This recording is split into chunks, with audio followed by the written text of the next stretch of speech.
बिस्मिल्लाहिर्रहमानिर्रहीम। अस्सलाम वालेकुम डियर स्टूडेंट। आज हमारा टॉपिक ऑफ डिस्कशन है antibiotic and chemotherapeutic agent. Antibiotic वो मेडिसिन होती हैं जो जाके बैक्टीरिया की ग्रोथ को इनहिबिट करती हैं या ख़त्म कर देती हैं। ठीक है, हमारे पास डिफरेंट टाइप की एंटीबायोटिक्स होती हैं। Cell wall synthesis inhibitor, protein synthesis inhibitor, DNA replication और एसेंशियल ड्रग्स। अगर हम एग्जाम्पल की बात करते हैं, सबसे पहले penicillin derivative, cell wall synthesis inhibitor, cephalosporins, macrolide, tetracycline, fluoroquinolones वगैरह। अगर हम सेल वॉल की बात करते हैं, इनका काम क्या होता है, बेसिकली जाके इनहिबिट करते हैं सेल वॉल सिंथेसिस को। एडवर्स इफेक्ट में हाइपर सेंसिटिव रिएक्शंस आते हैं, रेंज करते हैं rash to the severe anaphylaxis में, जीआईटी प्रॉब्लम और नेफ्राइटिस। सेफेलोस्पोरिन ये भी just like penicillin cell wall synthesis inhibitors हैं, इनके भी साइड इफेक्ट में हाइपर सेंसिटिविटी रिएक्शंस आते हैं।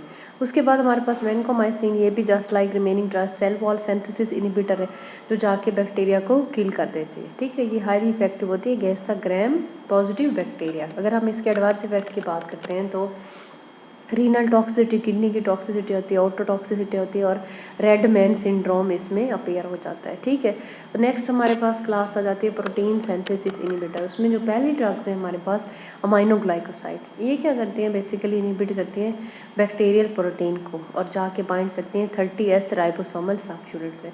अब बैक्टीरिया के अंदर जो राइबोसोम होते हैं उनकी दो डिवीजन्स होते हैं, एक 30S और 50S। ये जाके 30S को इनहिबिट करते हैं। अगर हम इनके एडवर्स इफेक्ट की बात करते हैं तो नेफ्रोटॉक्सिसिटी और ऑटोटॉक्सिसिटी इनसे होती है। नेफ्रो क्या होती है, किडनी की टॉक्सिसिटी, ऑटोटॉक्सिसिटी वीगल से रिलेटेड और न्यूरोमस्कुलर ब्लॉकर।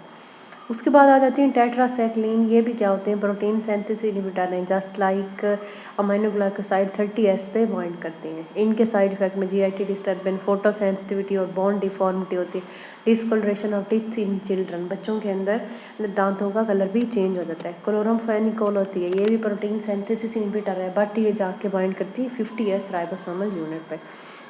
इसके एग्जाम्पल हम एडवर्स इफेक्ट में क्या आते हैं, plastic anaemia, grey baby syndrome और जीआईटी डिस्टर्बेंस।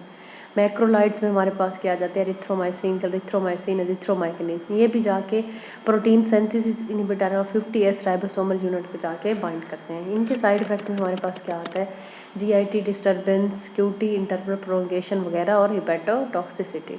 उसके बाद लास्ट में हमारे पास आते हैं फोलिएट सिंथेसिस इनहिबिटर। इसमें सल्फोनामाइड्स आ जाती हैं। सल्फोनामाइड क्या करती है, इंटरफेयर करते हैं बैक्टीरिया के डीएनए की सिंथेसिस में और एडवर्स इफेक्ट में hyper sensitive reaction, skin rash वगैरह और Steven Johnson syndrome, haematological effect वगैरह आते हैं और फोटोसेंसिटिविटी।